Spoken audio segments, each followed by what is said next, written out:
we're at the main south arc of the overall Laguna Greenbelt complex, Aliso and Wood Canyons Wilderness Park. And actually, the park had its inception much earlier than most people realize. We're standing on the first parcel of the park right here. It was dedicated in 1974 in conjunction with the Monarch Summit 2 homes here in this neighborhood. And then in 1976, we acquired a 20-acre piece right on the top of Niguel Peak, which is the highest peak in the Sheep Hills, or the south part of the San Joaquin Hills. And also in 1976, we acquired a 20-acre piece behind Emerald Ridge, just south of Three Arch Bay. So interestingly then, Aliso and Wood Canyons Wilderness Park had its inception not in saving the canyon itself so much as preserving open space parcels on the South Laguna Ridgeline, which was officially incorporated into the Wilderness Park in the early 80s.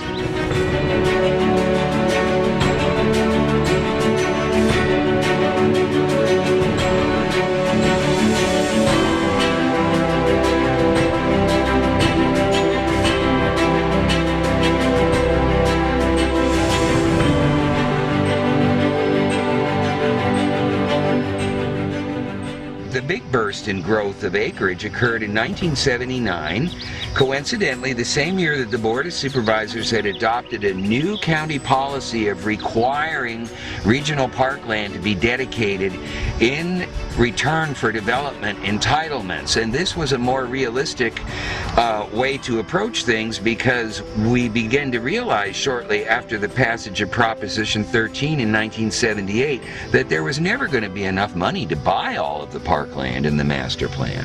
So in 1979, I negotiated the dedication of 3,400 acres from the Aliso Viejo Company, and there was a deadline to meet schedules to get to the Planning Commission and the Board of Supervisors for the approval of the Aliso Viejo planned community. And so the vice presidents, Jack G. Robb and his associate, came to my home actually on Saturdays, my home in Laguna Beach, and we actually worked on the dedication terms and conditions at that time.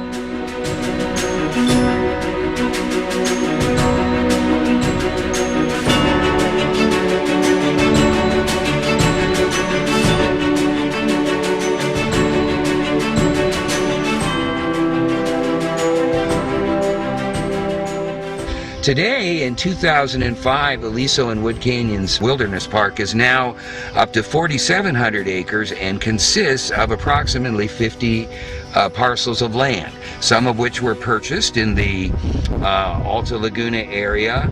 Others were dedicated by the AVCO community developers and the Laguna Niguel Corporation, including the East Ridge of Aliso Canyon that we're looking down on here. And in the distance, way back beyond the development up there, you can see a water tank slit into the top of that mountain. That's Molten Peak, which was the highest peak inside the Molten Ranch, which was the successor to the Rancho Niguel, which was owned by the Verdugo family. The Moltons acquired the land in the late 1800s, and then the Mission Viejo company purchased the land from the Moltons in the early 1970s.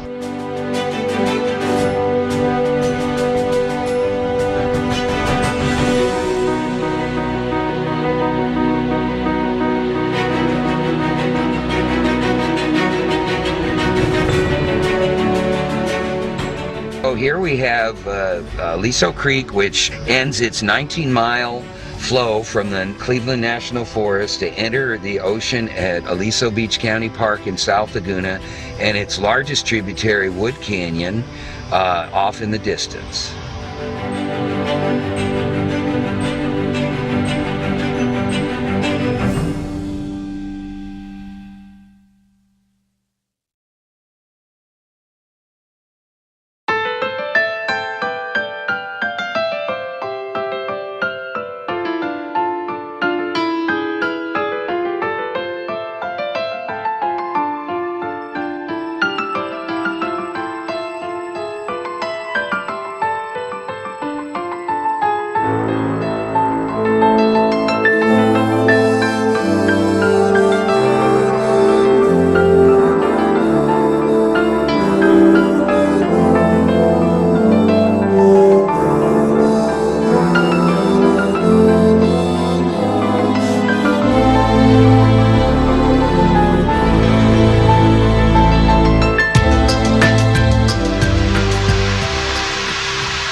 the 1st of March now in 2005, and here we are in one of the ecological wonder spots of Laguna Coast Wilderness Park, Laurel Canyon and the Laurel Canyon Falls. We have another waterfall in the park in Emerald Canyon. Laguna Coast Wilderness Park actually got its start, unbeknownst to the city of Laguna Beach, way back in 1978, when the city purchased from the Great Lakes Carbon Corporation the 500-acre parcel then known as Sycamore Hills and today called the James Dilley Preserve. The city sold off between 50 and 60 acres of that property on El Toro Road for future condominium development, which is what was financed the purchase of the property. The next big milestone was in 1988 when I negotiated the irrevocable offer of dedication from the Irvine Company for 2,666 acres, then known as the Irvine Coast Wilderness Park. These are the lands on the frontal slope of the park overlooking the city of Laguna Beach, including Boat Canyon, Emerald Canyon, and so forth. The march occurred in Laguna Canyon in '89, and things took off. Boaters in Laguna Beach approved Proposition H. Bond monies were floated to purchase the development rights from the Irvine Company in the Laguna Laurel area. These are just some of the acquisition highlights. Now bringing the county's total acreage up to about 4,200 acres with an additional 2,000 acres leased from the city of Laguna Beach for inclusion within the park. So Laguna Coast Wilderness Park is right about at 6,200 acres as of today. A combination of land purchases and dedications negotiated from developers, and contributions of funding from the County of Orange, the California Coastal Conservancy, and the State Department of Fish and Game, who, by the way, put up the money to buy the land here in Laurel Canyon.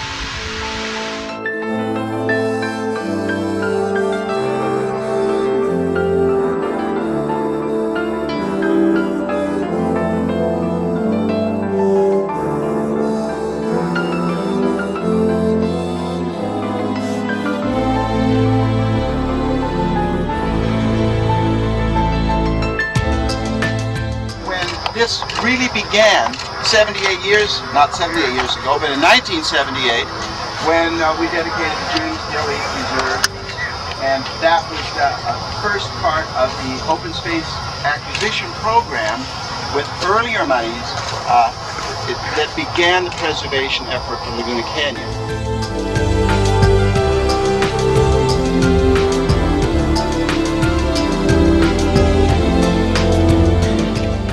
We are walking with the founding park ranger at Laguna Coast Wilderness Park, Larry Sweet. Where are you, Larry? There he is, great view of the boat.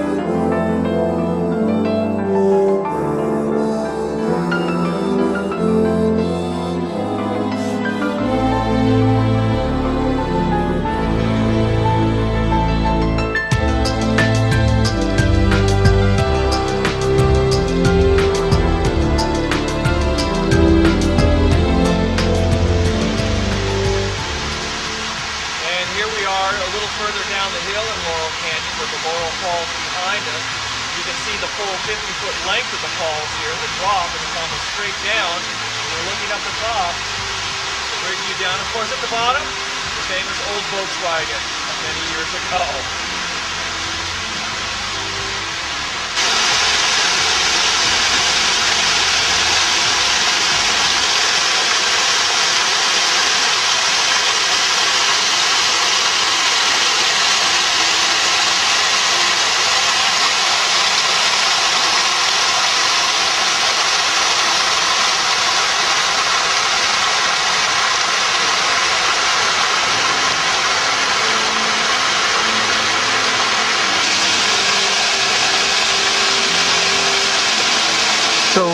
That's a bell housing and brake drum assembly from what? An old Volkswagen bug back in the late 60s. A couple of the local space cadets decided to see what a Volkswagen looked like going over the falls. That's when you could drive back in the canyon, though not legally. And so they set the choke, put it in gear, popped the clutch, and watched it go. Wow. Hey, Ben. What do they call this trail? The mountain bikers used to call it Pac-Man, based on that rock we see there that looks like one of those little video game Pac-Man characters. Others call it Casper's or Ghost Rock. Has a rather impudent quality, looking like it's sticking its tongue right out at you and laughing hysterically. Qualities that the ranger staff seem to exhibit in great abundance of. I believe you're speaking for yourself, of course.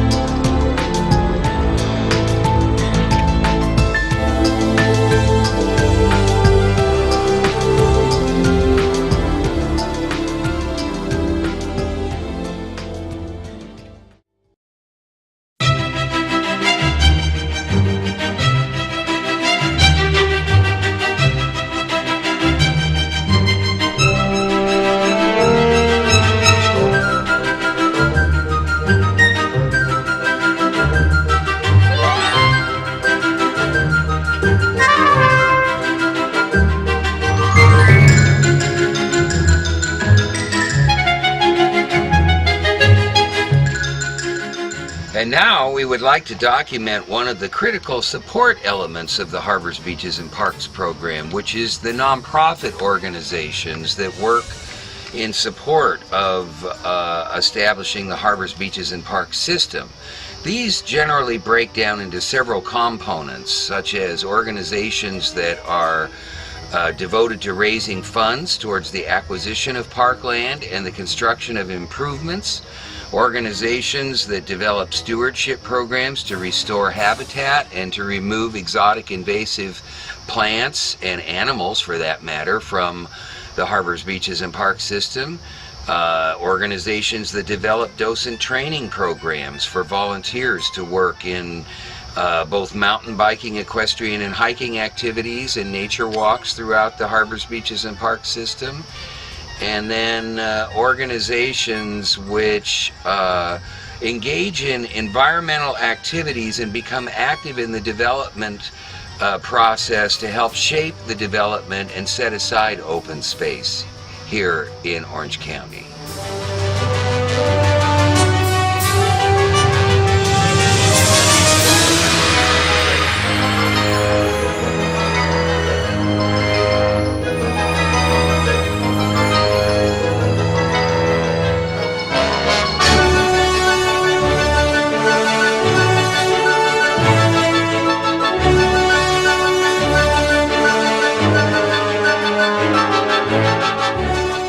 One of the groups I referenced is Dr. Elizabeth Brown, who's the president of the Laguna Greenbelt Incorporated.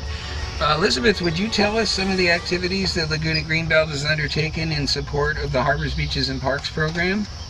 Certainly. Eric, I think probably the biggest thing we've done over 3 or more decades is be advocates for open space. And we have lobbied for open space. Sometimes we've had to sue various people to make sure that enough land is set aside for the parks. For example, Laguna Coast Wilderness Park, Aliso Viejo, or Aliso Woods Wilderness Park, and the greater Greenbelt beyond that. And then as the lands came into the park system, we've turned more towards public access through our docent program and stewardship. And that's really what we're focusing on from now on. Thank you.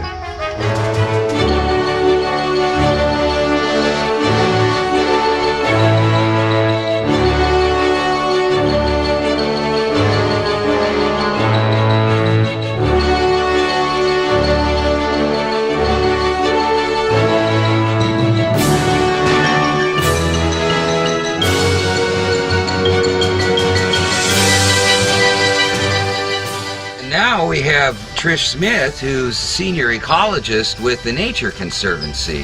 Trish, how long have you been with them? I've been with the Nature Conservancy since 1992. Okay.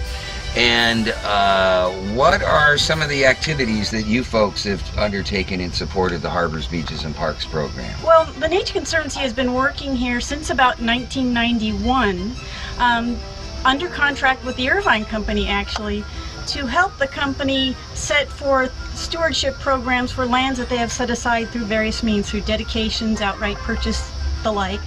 And in that capacity, we've been working with the county and the Irvine Company on various public parklands such as Weir Canyon, Limestone Canyon, Laguna Coast Wilderness Park to develop and implement programs for public access through the docent program, which we developed in concert with Laguna Greenbelt, and also working on various habitat restoration and monitoring programs, specifically aiming at trying to make these lands the most biodiverse as possible by targeting exotic plants for removal and monitoring the health of various wildlife populations.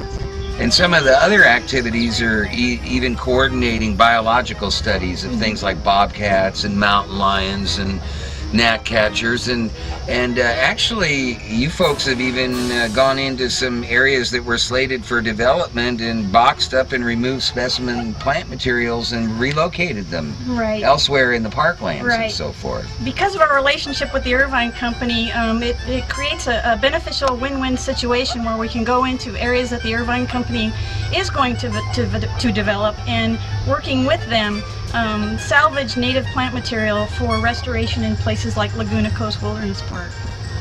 Okay, thanks, Trish. You're welcome.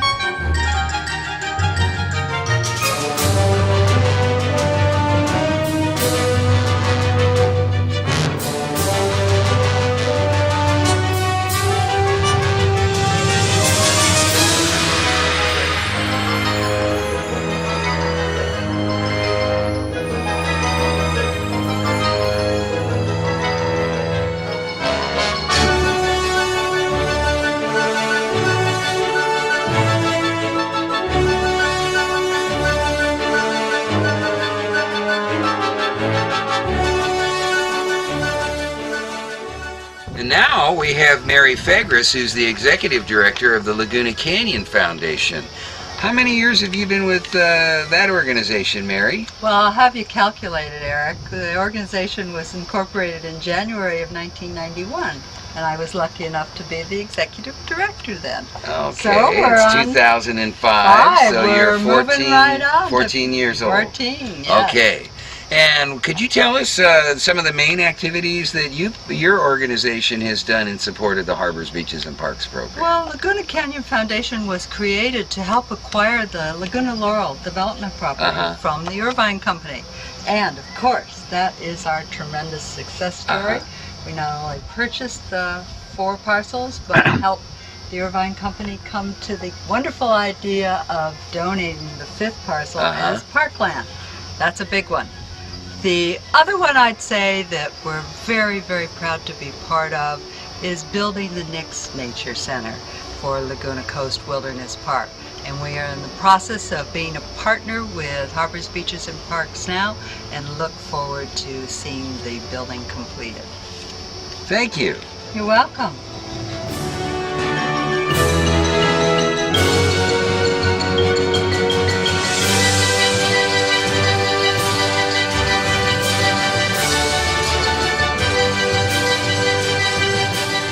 This program is among the efforts recognized in the Lifetime Achievement Award from the President of the United States in 2015. Supplemental information on the history of the Orange County Park System is included in the California State University Fullerton Center for Oral and Public History. Interview number 2061 of Eric Jessen by Joanna Brand, published in 2008.